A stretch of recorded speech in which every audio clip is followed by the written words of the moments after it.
welcome back to my channel. I hope you guys are having an amazing Sunday and also an amazing week. Today we're reading Exodus 11 to 12 with a devotional and a little recap from Exodus 10. I have a lot of notes for this video, so let's get started. In Exodus 10, which is the 8th plague, locusts, it says, I'll read from verse 3 where it says, Moses and Aaron went into Pharaoh and told him, "This is what the Lord, the God of Hebrews, says. How long will you refuse to humble yourself before me? Let my people go, that they may worship me. But if you refuse to let my people go, then tomorrow I will bring locusts into your territory." Down to verse 7 it says, Pharaoh's officials asked him, "How long must this man be a snare to us? Let the man go, so that they may worship the Lord their God. Don't you realize yet that Egypt is devastated?" So Moses and Aaron were brought back to Pharaoh. "Go, worship the Lord your God." Pharaoh said, "But exactly who will be going?" And then Moses responded, and then down to verse 10, it said that he said to them, "The Lord will have to be with you if I would ever let you and your families go. Look out, you're heading for trouble. No, go, just able-bodied men, worship the Lord, since that's what you want." And then Moses stretched out his hand to the land of Egypt and then brought out the locusts. And then down to verse 15, it says that nothing green was left on the trees or the plants in the field throughout the land of Egypt. Pharaoh urgently sent for Moses and Aaron and said, "I have sinned against the Lord your God and against you. Please forgive my sins. Please forgive my sin once more and make an appeal to the Lord your God, so that he will just take this death away from me." Verse 19 says, Then the Lord changed the wind to a strong west wind, and it carried off the locusts and blew them into the Red Sea. But the Lord hardened Pharaoh's heart, and he did not let the Israelites go. And then the 9th plague is called darkness. So the Lord said to Moses, "Stretch out your hand, because there will be darkness over the land of Egypt, a darkness that can be felt." And it was there for 3 days. But in verse 23 it says, "Yet all the Israelites had light where they lived." Down to verse 24 it says, Pharaoh summoned Moses and said, "Go, worship the Lord, even your families may go with you. Only your flocks and herds must stay behind." Verse 28 says, Pharaoh said to him, "Leave me. Make sure you never see my face again, for on the day you see my face you will die." And Moses replied, "I will never see your face again." So I'm guessing the reason why that happened, it's because he was still unwilling to let the people go. I'll read off some of my notes. I want to reread what I said previous video, which is that Pharaoh is somewhat like all of us. You know, when you sin and repent and tell God you won't do it again, but then you get tempted and fall into it again. It's a whole cycle of abusing God's mercy and forgiveness. It's like wanting to be in God's good side, but also not ready to let go of that sin. And then I also said that pride was at the heart of Pharaoh's problem. He simply didn't want to give in to God. And hardening Pharaoh's heart, God allowed him to have what he sinfully desired, a hard heart against the Lord and his people. And I also mentioned how it was so I said, wow, so you may just be innocent and not agree with Pharaoh and still die because of him. I don't know if that's fair, but why did others have to die also? And I'm guessing, I realized while reading that some of his officials did agree with him at first. They also had a hard heart, but Pharaoh's heart was just harder than theirs, because in verse 7 it said that his officials said, How long must this man be a snare to us? Let the man go." so that they may worship the Lord their God. Don't you realize yet that Egypt is devastated? So yeah, they kind of, you get what I'm trying to say? Pharaoh's heart was just harder than theirs. So they weren't completely innocent, but they were willing before Pharaoh was even willing to let the people go. I hope you're peeping what I'm trying to put down. And I also said, who is leading you truly is important. They can send you to your own death. The people of Egypt were more than willing. See, the people. Oh wait, that's for Exodus 11. We could start reading right now. Okay, it's titled "The 10th Plague: Death of the Firstborn." The Lord said to Moses, "I will bring one more plague on Pharaoh and on Egypt. After that, he will let you go from here. When he lets you go, he will drive you out here. Now announce to the people that both men and women should ask their neighbors for silver and gold items." The Lord gave the people favor with the Egyptians. In addition, Moses himself was very highly regarded in the land of Egypt by Pharaoh's officials and the people. So Moses said, "This is what the Lord says. About midnight I will go throughout Egypt, and every firstborn male in the land of Egypt will die. From the firstborn of Pharaoh who sits on his throne to the firstborn of the servant girl who is at the grindstones, as well as every firstborn of the livestock. Then there will be a great cry of anguish through the land of Egypt, such as never was before or ever will be again. But against all the Israelites, whether people or animals, not even a dog will snarl. SNARL.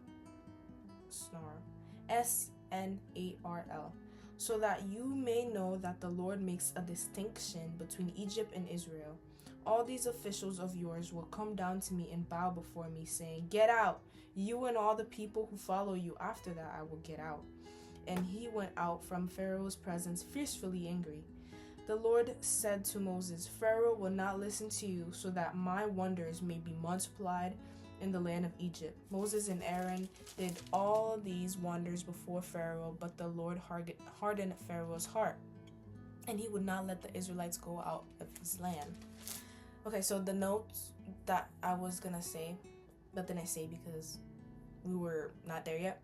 I was gonna say that the people of Egypt were more than willing to give them gifts of silver and gold to persuade them to leave.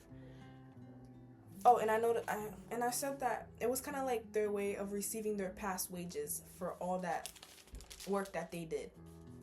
Right. Okay. Now we could read Exodus 12. Exodus 11 was pretty short. But the Exodus 12 talks about instructions for the Passover. Not Passover, but for the Passover, right? Okay. The Lord said to Moses and Aaron in the land of Egypt, "This month is to be the beginning of months for you. It is the first month of your year. Tell the whole community of Israel that on the 10th day of this month, they must each select an animal of the flock according to their father's families. One animal per family. If the household is too small for a whole family, that person and the neighbor nearest his house are to select one based on the combined number of people. You should apportion the animal according to what each will eat. You must have an unblemished animal, a year-old male. You may take it for either the sheep or the goats. You are to keep it until the 14th day of this month. Then the whole assembly of the community of Israel will slaughter the animals at twilight. They must take some of the blood and put it on the 2 doorposts and the lintel of the houses where they eat them. They are to eat the meat that night. They should eat it roasted over the fire along with unleavened bread and bitter herbs. Do not eat any of it raw or cooked in boiling water, but only roasted over fire. Its head as well as its legs and inner organs. You must not leave any of it until morning. Any part of it left until morning you must burn. Here is how you must eat it. You must be dressed for travel, your sandals on your feet, and your staff in your hand. You are to eat it in a hurry. It is the Lord's Passover. I will pass through the land of Egypt on that night and strike every firstborn male in the land of Egypt, both people and animals. I am the Lord. I will execute judgment against all the gods of Egypt. The blood on the houses where you are staying will be a distinguishing mark for you. When I see the blood, I will pass over you. Oh, Passover, wait, I just got it. No plague will be among you to destroy you when I strike the land of Egypt. This day is to be a memorial for you, and you must celebrate it as a festival to the Lord. You are to celebrate it throughout your generations as a permanent statute. You must eat unleavened bread for 7 days. On the first day you must remove yeast from your houses. Whoever eats what is leavened from the first day throughout the 7th day must be cut off from Israel. You are to hold a sacred assembly on the first day and another sacred assembly on the seventh day. No work may be done on those days except for preparing what people need to eat. You may do only that. You are to observe the festival of unleavened bread because on this very day I brought your military divisions out of the land of Egypt. You must observe this day throughout your generations as a permanent statute. You are to eat unleavened bread in the first month from the evening of the 14th day of the month until the evening of the 21st day. Yeast must not be found in your houses for 7 days. If anyone eats something leavened, that person, whether a resident alien or native of the land, must be cut off from the community of Israel. Do not eat anything leavened. Eat unleavened bread in all your homes. Okay, I'll take a little break because Exodus 12 is kind of long. I wanted to read my notes a little bit. I said that according to Google, guilty, the choice of meal was because there was no time for the dough of the bread to rise as they would leave in a hurry, and the bitter herbs was to remember the bittersweet of their enslavement. I also mentioned notice how Pharaoh, that was like on Exodus 11, I think. I forgot to mention it. Notice how Pharaoh tried to compromise who could go and for how long. What Pharaoh noticed, let me rephrase that because I want it to sound good, right? Without mistakes. Notice how Pharaoh tried to compromise who could go and for how long. What Pharaoh wanted is what many of us want in the flesh, a way to give in to God without fully submitting to Him. Once again, remember how Pharaoh was like, I'm sorry, I confess my sin. Can you ask a plea to God so that I could be, hold on, let me go back. Yeah. So that He will just take this death away from me, right? And my Bible commentary said, once again comes the easy confession of sin and the shallow repentance that springs only from a desire to avert the consequences. Yeah. Okay, now I can keep reading, I think, because I think I'll save the rest of my note for later. Oh, wait, and notice how, the Lord told Moses and Aaron, this month is the beginning of months for you. I wrote that the deliverance was so great that God told them to remark their calendars. You know what? Let me just finish that side of notes so that I could just be on the next page, right? Okay, I said that, the lamb became part of the family. By the time it was sacrificed on the 14th day, it was both cherished and mourned, the sacrifice of something precious. Faith was essential to the keeping of Passover. Notice how the lamb had to be spotless. Spotless as in unblemished is another word for near perfection. It had to be a really good looking lamb, right? Notice how the lamb had to be spotless, and Christ is called the Lamb of God by John the Baptist. I thought that was a cool correlation, right? Yeah, you get what I'm saying. Yeah, right? You get what I'm saying, right? Like for them, since Jesus wasn't there yet, the lamb were like their redemption, right? And then for us, Jesus is the lamb, our redemption. Okay. I feel so awkward. Okay, yes. Okay, verse 21 says, Then Moses summoned all the elders of Israel and said to them, Go select an animal from the flock according to your families and slaughter the Passover animal. Take a cluster of hyssop, dip it in the blood that is the basin, and brush the lintel on the doorpost with some of the blood in the basin. None of you may go out the door of his house until morning, when the Lord passes through to strike Egypt and sees the blood on the lintel and the two doorposts. He will pass over the door and not let the destroyer enter your houses to strike you. Keep this command permanently as a statute for you and your descendants when you enter the land that the Lord will give you, as he promised. You are to observe this ceremony. When your children ask you, What does this ceremony mean to you? You are to reply, It is the Passover sacrifice to the Lord, for he passed over the houses of the Israelites in Egypt when he struck the Egyptians and he spared our homes. So the people knelt low and worshipped. Then the Israelites went and did this. They did just as the Lord had commanded Moses and Aaron. Now at midnight the Lord struck every firstborn male in the land of Egypt, from the firstborn to Pharaoh who sat at his throne to the firstborn of the prisoner who was in the dungeon, and every firstborn of the livestock. During the night Pharaoh got up, he along with all his officials and all the Egyptians, and there was a loud wailing throughout Egypt, because there wasn't a house without someone dead. That's kind of sad. I don't know if anyway. He summoned Moses and Aaron during the night and said, Get out immediately from among my people, both you and the Israelites, and go, worship the Lord as you have said. Take even your flock and your herds as you asked, and leave, and also bless me. I mean, now you know the Lord, right? Because at first, remember how Pharaoh was like, who is this God you're talking about? Now you know him. I don't know if that's harsh to say, because anyway.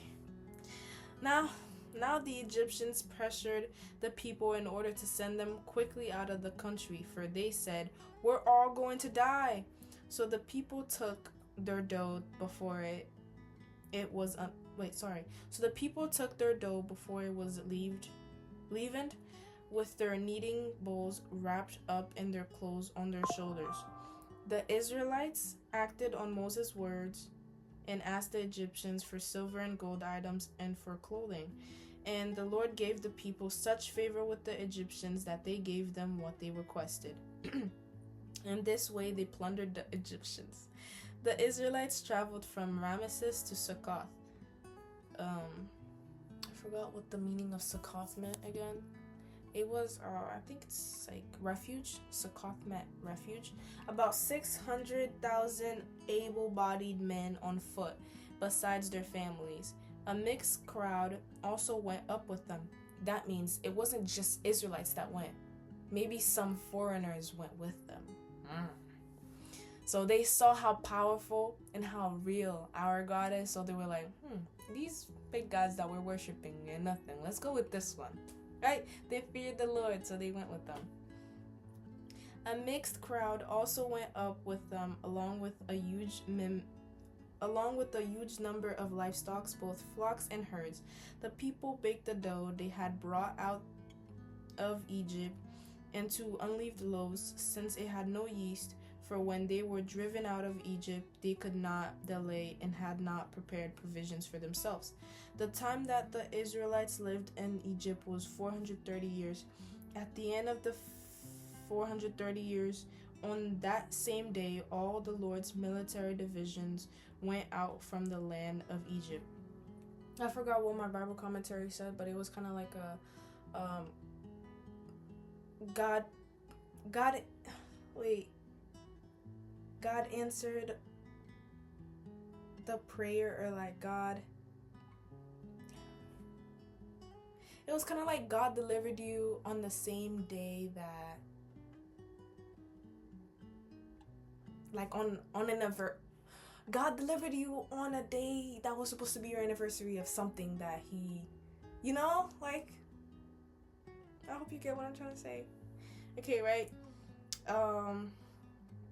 It was a night of vigil in honor of the Lord, because he would bring them out of the land of Egypt.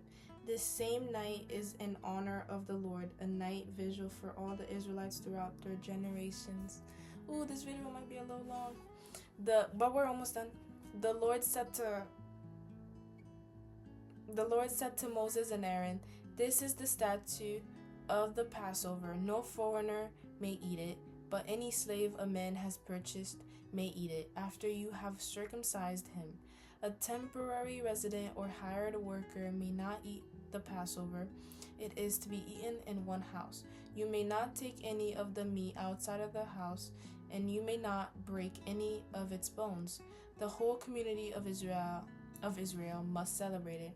If an alien resides among you and wants to observe the Lord's Passover, every male and his household must be circumcised, and then he may participate. He will become like a native of the land, but no uncircumcised person may eat it. And the same law will But no uncircumcised person may eat it. The same law will apply to both the native and the alien who resides among you." Then all the Israelites did this. They did just as the Lord had commanded Moses and Aaron. On that same day, the Lord brought the Israelites out of the land of Egypt according to their military divisions.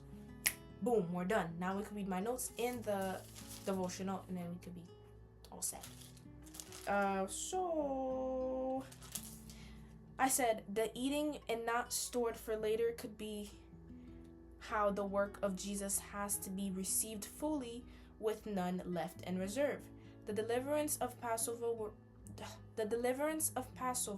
was the greatest work of redemption performed on the Old Testament side of the cross, not just for them, but for all generations follow. Same way, Jesus gave the new Passover, saying that his work on the cross was not only for that generation, but should be remembered and applied to all generations. I noticed that the enemy was defeated, then God's people were set free and given new identity, new promises, new walk, and a new life altogether. In dealing with Pharaoh, God first had to inform his mind, then break his will. His heart had to be broken and made soft towards God. In the same way, sometimes God arranges circumstances to where so my Bible commentary said, in the same way, sometimes God arranges circumstances to where obedience is simply made necessary, even if we would not normally choose it. For example, God may want a person to give up friends that bring a bad influence, and the person finds that his friends leave them first. Okay, and then now we could read the devotional to end the video. Okay, it's titled God Over All the Earth, Exodus 12 verse 1 to 13. Wait, no, I think it's Exodus 12 verse 1 and also Exodus 13 verse 16. I thought about Egypt a lot as a kid. Though growing up on the Great Lakes, I was about as far from the Nile as you can get. Our house had an attic with a low ceiling and one dim light, and I was afraid to poke my head inside because I was sure I would see the Anubis. Oh, you should search that up. I remember when I searched it up. Have you ever seen a drawing of this creature? It's a man with the head of a jackal. For me, there's nothing so terrifying as a man's figure walking upright wearing the head of a jackal. I don't know if I'm saying that right. The pantheon, Pantheon, of false Egyptian gods was a terrifying of half-human, half-sacred animals. The Egyptians created Superman, but that's all they were. Imagine concoctions of everyday things elevated to the rank of deity. Each major aspect of Egyptian life was tied to a specific god. For example, Hapi was the god of the Nile River, and seasons of drought and flooding were linked to the vagaries, Vagaries of his changing moods. Moses would have known all about Egyptian gods, and Moses, like anyone raised in Egypt, would have seen the Nile's waters turning to blood as a blow struck specifically against the god of the Nile. Okay. In fact, each of the 10 plagues targeted one of the gods from the Egyptian pantheon. One by one, God chipped away at their false authority. This pattern fulfilled a specific promise that God made through Moses to Israel and Pharaoh. In spite of this, Pharaoh's heart was hardened, and he waffled about whether he should let Israel go. In his indecision, he ignored this truth. I will pass through the land of Egypt on that night and strike every firstborn male in the land of Egypt, both people and animals. I am the Lord. I will execute judgments against all the gods of Egypt. So God did warn Pharaoh before he even allowed that to happen. That Moses already knew. There is but one God, and he is God over all the earth. Pharaoh never learned this lesson, but the Egyptian people did. Their awe of the one true God inspired them to press their gold and jewels into the hands of their Hebrew slaves departing Egypt. When reading about the plagues, it's easy to see them as an assault on the Egyptians and Pharaoh himself. While that's partly true, the central point was to destroy the idolatry of the false gods. The words, "Let my people go," not only meant freedom from slavery, but freedom from idolatry. We don't have to live in fear of Superman with jackal heads or a fertile woman with frog faces. There is only one God, and he is good. In his great goodness, he not only frees us from bondage, but he also unmasks the gods and powers of this world. Boom! Okay, that was it, guys. Yeah! I hope you guys like this video. We're almost down to 30 minutes, so I'll cut it short. Okay, bye. Remember that I care for you, but God cares for you way more. I hope you guys have a good day. Okay, bye. Mwah.